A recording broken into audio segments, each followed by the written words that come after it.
नमस्कार विद्यार्थियों। आज के इस मास्टर क्लास में हम एक बहुत ही शानदार टॉपिक कवर करने वाले हैं। आज हम डीकोड करेंगे फिजिक्स के सबसे बड़े और दिलचस्प विरोधाभासों में से एक को, विकिरण और पदार्थ की दोहरी प्रकृति, यानी dual nature of radiation and matter. तो बिना कोई समय बर्बाद किए चलिए सीधा इस बेहतरीन कॉन्सेप्ट के अंदर चलते हैं। ठीक है, तो चलिए एक नज़र डालते हैं कि आज हम क्या क्या कवर करने वाले हैं। सबसे पहले वेव पार्टिकल डुअलिटी का कॉन्सेप्ट, उसके बाद डी ब्रॉगली वेवलेंथ फॉर्मूला, फिर हम देखेंगे द फोटो इलेक्ट्रिक इफेक्ट, और हाँ, बोर्ड एग्जाम्स के लिए थ्योरी एग्जाम स्ट्रैटेजीज, और अंत में कुछ बहुत ही एसेंशियल न्यूमेरिकल कैलकुलेशंस भी डिस्कस करेंगे। तो शुरुआत करते हैं हमारे पहले टॉपिक से, wave particle duality concept. Class 12 physics का ये चैप्टर लिटरली बहुत ज़्यादा इंपॉर्टेंट है, क्योंकि बोर्ड एग्जाम्स में यहाँ से थ्योरी और न्यूमेरिकल्स दोनों ही भर भर के पूछे जाते हैं। अब इस पूरे लेक्चर का जो बेस है ना, वो महान वैज्ञानिक लुई डी ब्रॉगली के एक सिंगल स्टेटमेंट पे टिका है।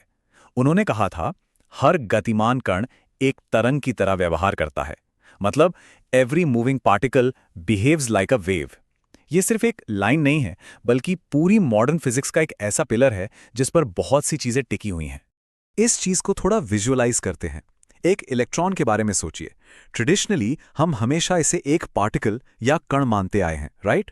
लेकिन इस रेवोल्यूशनरी थ्योरी के हिसाब से एक इलेक्ट्रॉन पार्टिकल तो है ही, पर वो बिल्कुल उसी समय एक वेव यानी तरंग की तरह भी बिहेव कर रहा है। सुनने में थोड़ा अजीब लग सकता है, लेकिन फिजिक्स की यही तो सबसे बड़ी खूबसूरती है। अगर हम इसे फॉर्मली डिफाइन करें तो इसे वेव पार्टिकल डुअलिटी कहते हैं। ये वो प्रिंसिपल है जो प्रूव करता है कि सिर्फ लाइट ही नहीं, बल्कि मैटर पार्टिकल्स के अंदर भी वेव नेचर होता है। और सबसे कमाल की बात यह है कि ये यूनिवर्स के हर एक मैटर पर यूनिवर्सली लागू होता है। चलिए अब बढ़ते हैं दूसरे सेक्शन की तरफ, डी ब्रॉगली वेवलेंथ फॉर्मूला। अब इस स्लाइड के बारे में सबसे इंटरेस्टिंग बात यह है कि हम इस थ्योरी को मैथमेटिकली प्रूव होता हुआ देखेंगे। ये रहा हमारे इस पूरे चैप्टर का हीरो। फॉर्मूला है lambda equals to h upon m v. ये जो सिंपल सा दिखने वाला इक्वेशन है ना, ये असल में वेव्स और पार्टिकल्स की दुनिया के बीच का एक ब्रिज है। ध्यान से देखिए, बाईं तरफ हमारे पास वेव की प्रॉपर्टी है और दाईं तरफ पार्टिकल की प्रॉपर्टी। ये वाकई में एक बहुत ही पावरफुल इक्वेशन है। एग्जाम्स में किसी भी डेरिवेशन या न्यूमेरिकल को कॉन्फिडेंटली सॉल्व करने के लिए हमें इसके हर एक वेरिएबल को अच्छे से समझना होगा। यहाँ लैम्डा है हमारी वेवलेंथ, एच है प्लैंक कांस्टेंट, एम का मतलब है मास यानी द्रव्यमान, और वी है वेलोसिटी। इन्हें एकदम अपने दिमाग में सेट कर लीजिए। और ये चीज़ बहुत ही ब्रिलियंट तरीके से एक इनवर्स रिलेशनशिप को दिखाती है। अगर आप ध्यान दें तो जैसे जैसे किसी ऑब्जेक्ट का मास बढ़ता है, उसकी वेवलेंथ कम हो जाती है। बिल्कुल उसी तरह अगर वेलोसिटी बढ़ती है, तब भी वेवलेंथ डिक्रीज होती है। ये मैथमेटिकल रिलेशन हमारे न्यूमेरिकल्स के लिए बहुत क्रूशियल है। अब आप सोच रहे होंगे कि यह मैथ हमारी डेली लाइफ में कैसे अप्लाई होता है। मतलब अगर कोई भारी भरकम कार सड़क पर चल रही है, तो वो हमें तरंग की तरह लहराती हुई क्यों नहीं दिखती? वो इसलिए क्योंकि लार्ज ऑब्जेक्ट्स का मास इतना ज्यादा होता है कि उनकी वेवलेंथ बहुत ही छोटी, लिटरली नेग्लिजिबल हो जाती है। इतनी छोटी कि उसे नेकेड आई से देखना या मेजर करना इम्पॉसिबल है। लेकिन जब हम माइक्रोस्कोपिक पार्टिकल्स पर आते हैं, तो ये प्रिंसिपल मैजिक की तरह काम करता है। इसका सबसे क्लासिक रियल वर्ल्ड एप्लीकेशन है इलेक्ट्रॉन माइक्रोस्कोप। ये डिवाइस बिल्कुल इसी फंडे पर काम करता है, क्योंकि इलेक्ट्रॉन्स का मास बहुत कम होता है, उनकी वेवलेंथ बहुत छोटी होती है, और इसी वजह से हम एकदम टाइनी ऑब्जेक्ट्स को भी बहुत क्लियरली देख पाते हैं। अब आते हैं सेक्शन 3 पर, द फोटो इलेक्ट्रिक इफेक्ट। ये थ्योरेटिकल कॉन्सेप्ट बोर्ड एग्जाम्स के पर्सपेक्टिव से एक एब्सोल्यूट गेम चेंजर है, इसलिए पूरा फोकस यहीं रखिएगा। इसकी एक बहुत ही सिंपल और टू द पॉइंट डेफिनेशन है। जब भी किसी मेटल सरफेस पर लाइट गिरती है और उस लाइट की वजह से इलेक्ट्रॉन्स बाहर की तरफ इजेक्ट होने लगते हैं, तो बस इसी फिनोमेना को फोटो इलेक्ट्रिक इफेक्ट कहते हैं। बहुत ही स्ट्रेट फॉरवर्ड है। और इस अमेजिंग प्रोसेस को परफेक्टली मॉडल करने के लिए हमारे पास है famous Einstein equation, h nu is equal to phi plus k e max. ये इक्वेशन हमें एग्जैक्टली बताती है कि फोटोइलेक्ट्रिक इफेक्ट के दौरान लाइट से मेटल के इलेक्ट्रॉन्स में एनर्जी का ट्रांसफर आखिर होता कैसे है। एग्जाम देने वाले हर स्टूडेंट को इस इक्वेशन के सिंबल्स एकदम क्लियर होने चाहिए। यहाँ एच न्यू रिप्रेजेंट करता है इंसिडेंट फोटॉन की टोटल एनर्जी को। फाई यानी फाई हमारा वर्क फंक्शन है।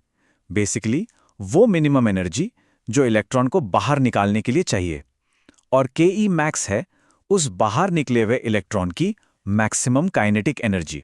चलिए अब सेक्शन 4 की तरफ बढ़ते हैं, थियरी एग्जाम स्ट्रैटेजीज।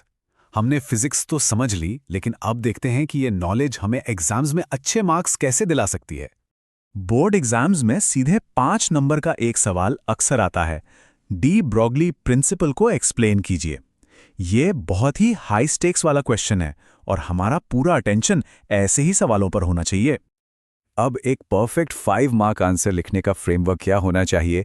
एग्जामिनर इसमें 3 चीजें ढूंढते हैं। नंबर 1, ये स्टेटमेंट लिखिए कि हर मूविंग पार्टिकल वेव की तरह बिहेव करता है। नंबर 2, वेवलेंथ का फॉर्मूला यानी lambda is equal to h/mv जरूर लिखिए। और नंबर 3, ये कंक्लूड कीजिए कि ये प्रिंसिपल मैटर के ड्यूल नेचर को प्रूव करता है। बस ये 3 पॉइंट्स लिखिए और पूरे 5 नंबर पक्के। इसको याद रखने के लिए मैं आपको एक छोटी सी लेकिन बहुत इफेक्टिव ट्रिक बताता हूं। बस ये 2 बातें रट लीजिए। पहला, moving particle equals to wave, और दूसरा, मास बढ़ेगा तो लैम्डा घटेगा। एग्जाम प्रेशर के दौरान ये छोटी सी ट्रिक ना सच में बहुत काम आती है। फाइनली हम आ गए हैं अपने 5वें और आखिरी सेक्शन पर, essential numerical calculations. Board exams में न्यूमेरिकल से हम बच नहीं सकते, तो इसके लिए हमारा टूल किट एकदम रेडी होना चाहिए।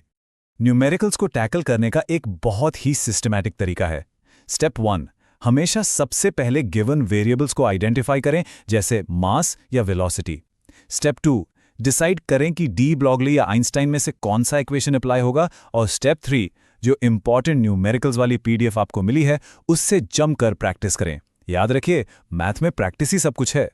तो आज के इस पूरे लेक्चर का सबसे क्रूशियल पॉइंट ये है कि अगर मैटर और लाइट दोनों का ही ड्यूअल नेचर होता है, तो ये जो सबसे बड़ा विरोधाभास है, ये हमारी फिजिकल रियलिटी की समझ को किस तरह से पूरी तरह बदल देता है। जरा सोचिए, जो चीजें हमें एकदम सॉलिड लगती हैं, वो असल में वेव्स की तरह बिहेव कर सकती हैं। ये एक ऐसा थॉट है जो फिजिक्स को बस एक सब्जेक्ट से कहीं बढ़कर एक गहरा रहस्य बना देता है। इस मास्टर क्लास में जुड़ने के लिए बहुत बहुत धन्यवाद। सीखते रहिए और ऐसी